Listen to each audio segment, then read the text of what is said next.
COVID continues to ravage the nation and California in particular, putting a huge strain on our hospitals and medical resources. Los Angeles County is averaging over 250 deaths a day, and California has seen over 36,000 deaths.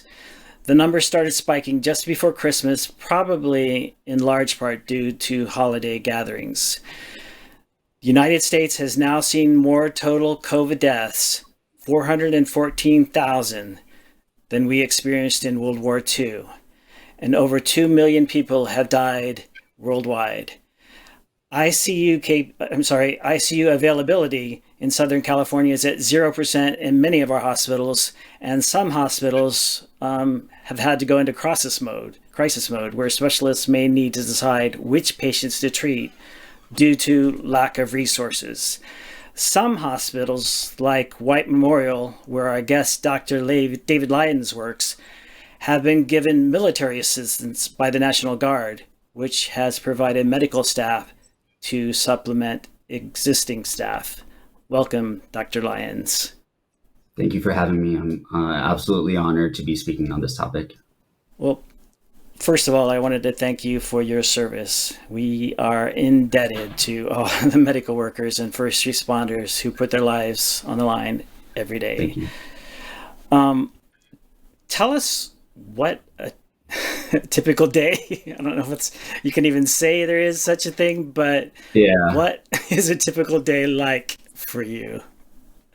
Well, so in the hospital, I was serving as the senior resident for my inpatient team, for which there were typically about 2 teams, 3 at the last week I was there.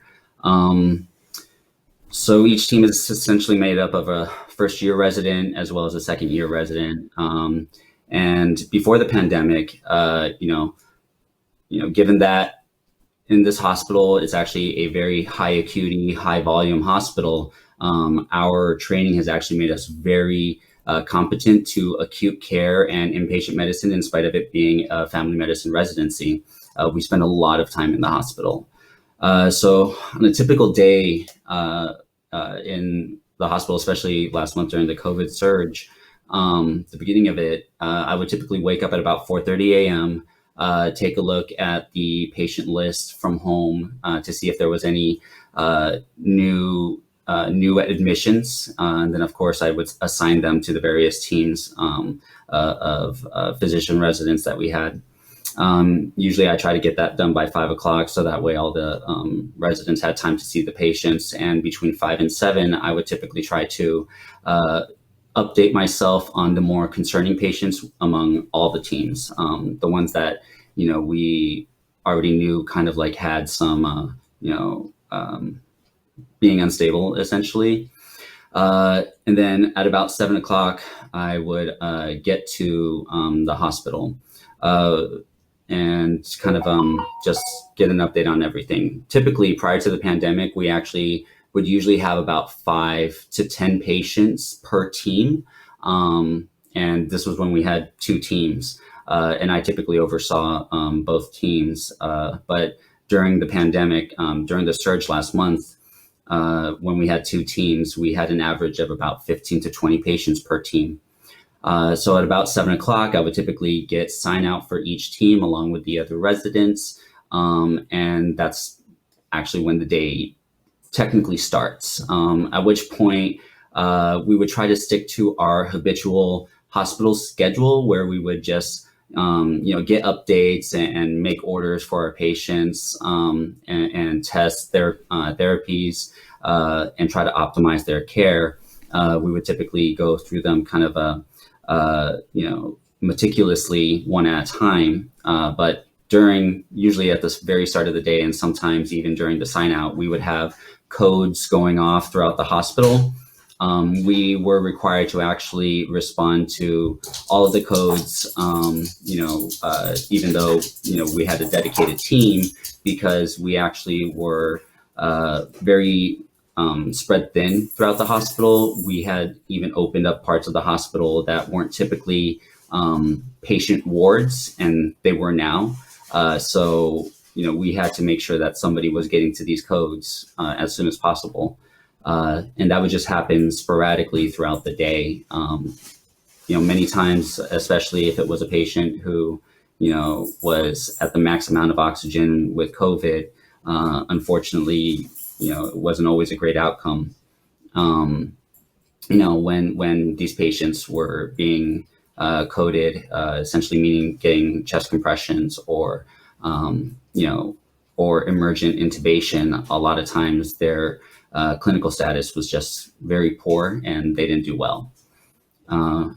But in between these codes, we would try to optimize our patients and just make sure that, the patients on our team, we were updating the families every day.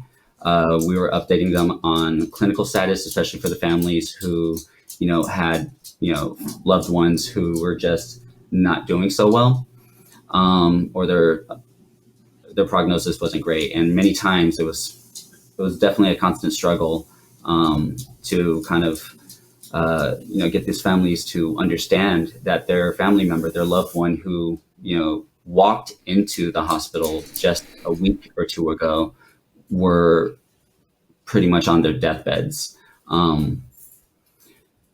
It was very difficult. These were daily talks, and we would just try to get a lot of our patients home if we could. Because of the current nature of the hospital right now, we preferred that the patients try to do the end of their recovery at home, especially if they're stable, they're not getting worse, they're on low amount of oxygen. We want them to go home because, it's just the nature of the hospital right now. We try to get them home health nurses or physician home check-ins. And, whether we get them home depended on several factors of whether or not they were stable, if there was somebody who was able to be at home with them, quarantining with them. The nature of the hospital right now is it's very traumatic. The number of people dying every day in the hospital is just made worse by the number of people witnessing these patients dying. Sometimes when we have two COVID patients in the same room, one of them is being coded and actively dying while the other patient is trying not to be there. Essentially, we don't have the options to move them out when it comes to these emergency. And we hear these stories where, medical workers have often to, the only contact that the patients have, they don't have physical contact with their patients right up until the moment they die. And I know you just said, obviously you try to get them home, hopefully recovering home, but the ones that you can't get home are the ones that potentially die. And I know in many cases you or the nurses are, we hear these stories where they're holding the iPad or the iPhone while the patient talks to their loved ones, and basically that's their last conversation, which is really sad. Are you getting the sense that the number of admissions are going down, or what's your general sense of things in terms of numbers, up or down? So compared to the beginning of my period during the surge to now, it does seem that way. We would have admissions on one of our highest admissions days go up to like 14 or 16 people within the evening. And now, it seems like the last several times it's just been more in the single digits, which is a good sign. I've also been watching the numbers of the entire hospital and some of the numbers around LA County and seeing that they have been plateauing in terms of the rates of admission. It's only been about a week and a half since seeing that. So it's really hard to say if this will last, as I did experience similar calms between a storm when we were just waiting for kind of the next surge to come in. We had a surge that sort of aligned with when symptoms would start after Thanksgiving holiday, and then Christmas, and then New Year's. Now, since we've already passed up the New Year's, I'm hoping that this calm might last. I think you've somewhat already answered this question in your previous answer, but have you had situations where you feel that you've had to compromise care through no fault of your own, but due to lack of resources, whether it might be people, equipment, beds, rooms? Have you felt that way at all throughout all this, where you've been just overburdened? Absolutely. Um, there've been We're definitely at a much higher capacity of patients than we've previously ever had. Um, and typically when the hospital is at capacity, we try to transfer them to a hospital who's capable of taking them in. But unfortunately, no hospitals had extra beds, so we just kept getting more beds, more people. And although, we were still able to kind of like, see our patients, we were just spread pretty thin. I know a lot of the nurses were previously were just managing 4 patients to 1 nurse. And a lot of times before the pandemic, it was more of a patient who's post-op after getting an appendectomy, someone who has like a new arrhythmia, patients that weren't necessarily, unstable, but now they're having all unstable patients. And it's gone up to where some of them have, between 6 to 8 patients per nurse, and still trying to provide the same amount of care. And then there's the equipment within the hospital that has really increased in utilization, especially anything involving oxygenation. We have high flow nasal cannulas and BiPAP masks that for a while we were struggling to get more supply. Our hospital was going to the suppliers trying to get more, but the suppliers were out because all of the other hospitals were also trying to secure more supplies. So there were cases where some of my patients were, oxygenating in the 70s or 80s because we couldn't go any further up on their oxygen, because we didn't have an appropriate mask or the right kind of ventilator. And sometimes in a case like that, there was an example with one of my patients where we were fortunate enough to where another patient passed away and was able to sanitize the BiPAP mask so that way my patient can get it. Has that situation improved? Do you have more equipment Definitely now? improved. Yeah. Thankfully, has improved. We did get a lot of resources. When these things were starting to happen, we were having to jump on them as soon as they were. A lot of it was, really difficult at first, but they did happen. Yeah. I mentioned earlier that your hospital received military assistance. Could you talk about how that works, or how that worked? Is it So still going on? it is actually. We have a lot of people from the National Guard and Army of Engineers helping out at our hospital. From what I understand, there were 12 hospitals in California that was able to receive National Guard support, and my hospital was one of them because unfortunately we were very severely hit. So we were able to get more nursing staff, more ancillary staff, and obviously more materials. I know now they're even trying to expand, areas of the hospital to be sort of a field hospital where we can at least manage the more stable patients away from the hecticness of some of the more unstable areas of the hospital. So they are still at our hospital, and they're definitely providing a relief that we absolutely needed. Yeah, because when I asked that question, one thing that came to mind, I kind of wanted to be sure to say was, some resources you can buy, and you know, other resources you cannot. Yeah. There are only so many rooms. You were lucky to get additional assistance, but there's only so many people who are qualified to do the help. So that's something for people to keep in mind. Also, I wanted to mention I'm a dog owner, so there are people who are wondering.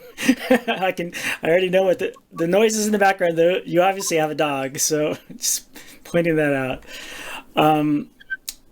What do you say to people who are getting tired of staying quarantined and tired of putting on a mask, everywhere they go? And even some people, for that matter, hopefully there aren't many of those who don't believe this is as bad as what people say. And on the extreme, maybe don't even believe it exists. I mean, that's going on the fringe, but what do you say to those people? I mean, I'm very aware of the range of backgrounds people have going into this. We've had patients who, putting them on oxygen and getting their test results and telling them they have COVID, and them just telling us that, they don't.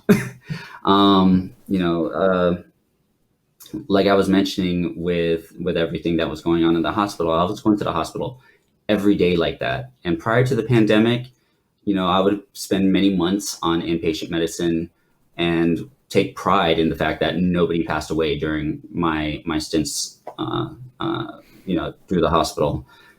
At the beginning of the pandemic, we were having like 2 to 5 patients passing away per month. And, but during this surge, I lost 20, and they range in their lives from young adults to, just mature adults to older adults. It's, even though there is the majority of the patients who do poor have been mostly seen, especially in the public, as just being older or sicker, it's just not universal.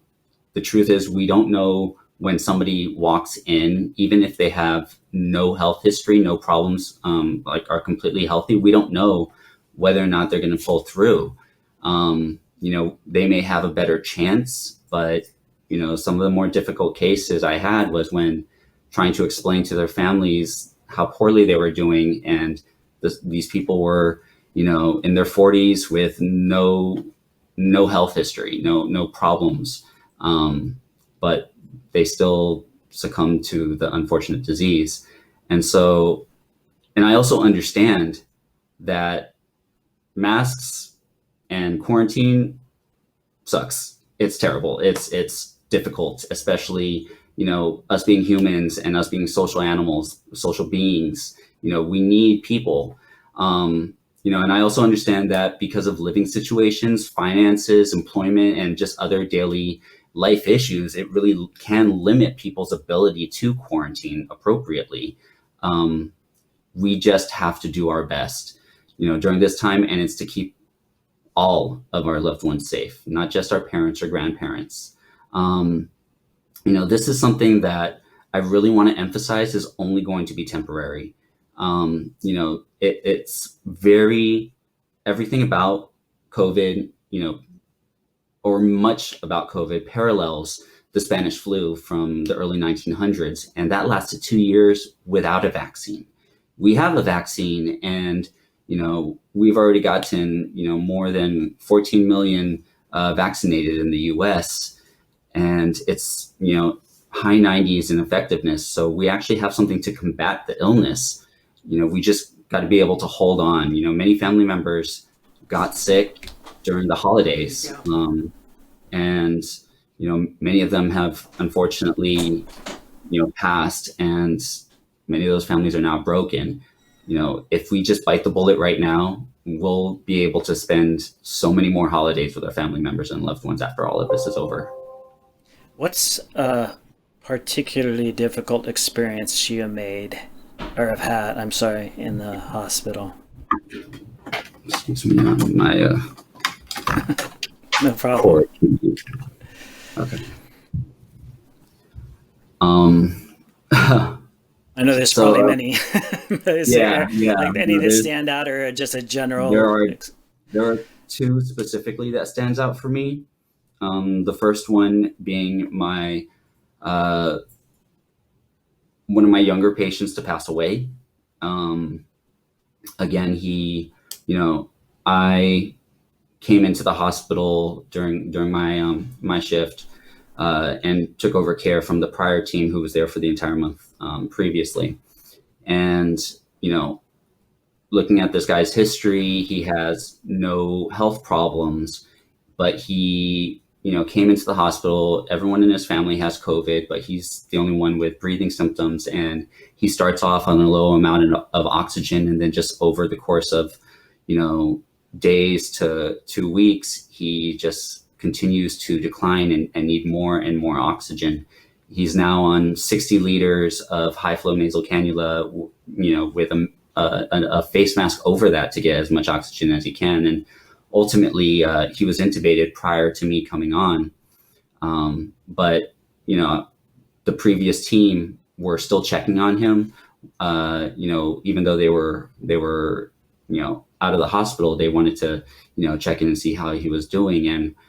And his wife I would speak to, and it was very difficult because I can hear the desperation in her voice and her pleading to essentially for me to do everything I can, for us to do everything we can. I'm trying to assure her that, we really want him to do well. We were hoping that he was somebody who would do well because of, his age and his lack of risk factors. I was telling her that, even the prior team was still checking in to make sure that, he's getting the best type of care. But unfortunately, he just didn't get better. Ultimately, his body just tired out, and, his, various organ systems just started failing, and ultimately he didn't make it. And it was difficult to see that because, one, this guy, no one would have thought in a million years that he, would suddenly pass away like this. With like one illness would be able to just, take him away. And for us, it completely challenged our beliefs that, hey, patients who have less health issues have a better chance. So at least we can look forward to this. And, that sort of was thrown out the window. And then one other case, which was particularly difficult, was an older lady who, she wasn't doing so well, but her family couldn't understand why.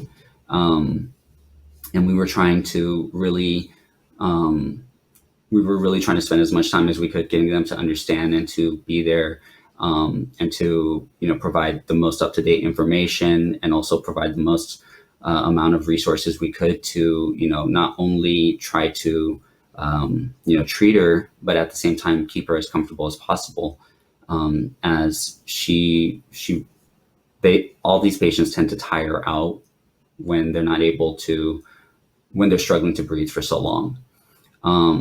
And this family, they were to the point where they had it and they wanted to take her home, but we couldn't because she was on so much oxygen. There was no amount of oxygen or equipment that was available to our resources that they could be able to go home on. They even suggested just, taking her home, and she wouldn't have even survived getting home. And in the end, when she ended up passing away, the family accused my residents and accused us of, actually removing her oxygen intentionally, so we can have a bed free for another patient. And we rationalize these feelings. People are losing loved ones, and it's the most difficult time of their life, and they are, reacting, sometimes irrationally. And I know that, some of them even project because a lot of it is, is the family members. One family member brought it to the group, but only one person ends up succumbing to the actual disease, and sometimes they project that anger at us, which And the I'm guilt, I'm sure, people, others feel guilty because maybe they came down with COVID and maybe the younger ones brought it into the household. Their grandparent ended up dying.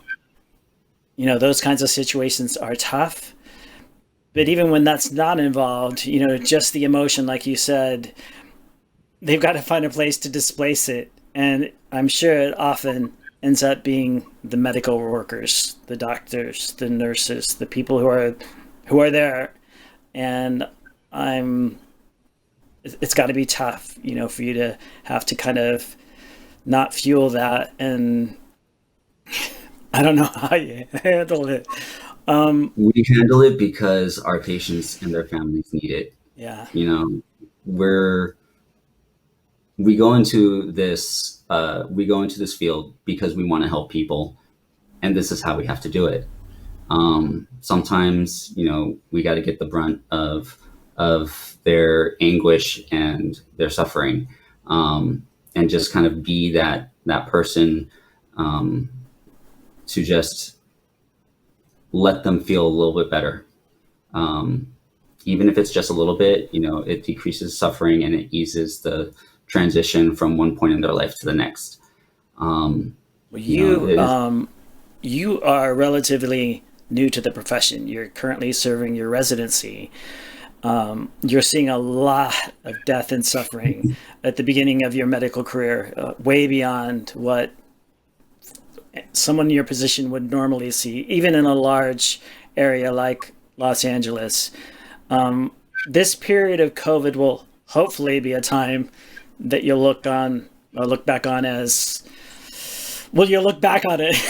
just leave it at that. I'm not really sure what I'm trying to ask, but you couldn't have possibly been trained for this kind of situation. What is just kind of, have you changed your mind? Oh, maybe I shouldn't have got into this profession. Am I having second thoughts? Just... Oh my God, what am I getting myself into? Fortunately, no. I mean, I never expected to be put into this position or to ever experience anything like this throughout my career, let alone residency. The despair and the anguish and the suffering, that I've witnessed in this time is going to haunt me for the rest of my life. But, I wanted to be trained and continue to practice in this community because it's a community I grew up in. And seeing how hard it was impacted, just reinforces kind of my drive to want to be, this sort of resource for my community and to want to be there to advocate for them, to fight for them. It's not a secret that COVID has unfortunately disproportionately affected minority and low-income communities. And I just hope that I can make a difference. And I hope that I can inspire others to, reach goals that, are similar to mine or can become, just great leaders in society and come back and make a difference in these communities, as it really is needed. And it makes such a huge difference. So although it's not the highlight of my career, I absolutely, feel more strongly about my choice to be in medicine now than ever. That's good to hear. My father was a physician in a small town, and I know people really looked up to him. I assume that you've taken the vaccine. What do you say to the many people who are hesitant? Some people are rushing out to get it, and others are like, oh, no way. I'm not going to take that rush through warp speed vaccine. Yeah. So warp drive, I guess. Do you feel that it's safe? Should people be hesitant or any concerns? Well, so I did receive the vaccines, both doses actually, and it was the Pfizer one. The first dose, I actually noticed that my shoulder was sore, but it was no more than, other vaccines, especially the flu shot. The second dose, and it's kind of already known that the second dose is typically more, has more rates of secondary effects or adverse effects, in which case my arm really did get sore. Like for an entire day, I wasn't really able to raise it above my shoulder without it hurting. And I also had a headache, but again, this all went away after a day. And now I'm one of the few Americans, one of the few people in the world who's immune to COVID. And this is one of our strongest defenses against this disease. For people who are hesitant, concerned, it's absolutely understandable. I was hesitant and concerned. I mean, when you hear the term rushed, Operation Warp Speed, it's like, wait, does that mean that they're, really, are they skipping corners or anything like that? And I really want to emphasize that the vaccine has actually been through all of the same testing that all of other vaccines actually go for. The rushing more or less happened when they needed to be reviewed by the FDA. They got front of the line privileges because this was something that they wanted to, have reviewed sooner. And so no time was actually wasted in creating and testing these vaccines. Much of the time, there was a lot of time that was actually put into it. So, I encourage everybody to do their own research. I, really encourage that you do research on peer-reviewed information sources, scientific and peer-reviewed sources. The CDC website posts everything that we need and everything more that, say the medical professionals need on the website for access to everyone. So that would be a great source of information to have some of your questions answered. So in addition to being a physician, you're also the president of an organization called the Southern California Lambda Medical Association, which is how I found you. Tell us about that organization. So the Southern California Lambda Medical Association, or SCLMA for short, it's actually an organization that's been around since 1978, and it served as sort of a support network for queer doctors back during a time when, being part of the LGBTQIA community was, still taboo, especially among white coat professionals. During the AIDS epidemic, the organization actually served to provide support and teaching to others in the medical field on best practices for the disease. By the 90s, we were providing training to hospitals and ancillary staff on how to best be advocates and how to best treat LGBTQI patients. We've at that time also established a medical school scholarship, so that way we can help increase representation in the field of medicine. Since I became part of the executive part of the team, we opened up the organization to ancillary and allied health workers. So essentially, we're unfortunately, because of the COVID, and because the majority of the people in the executive team are actually healthcare workers, we've had to slow a lot of our progress. We've created our website to be a directory of wellness and care providers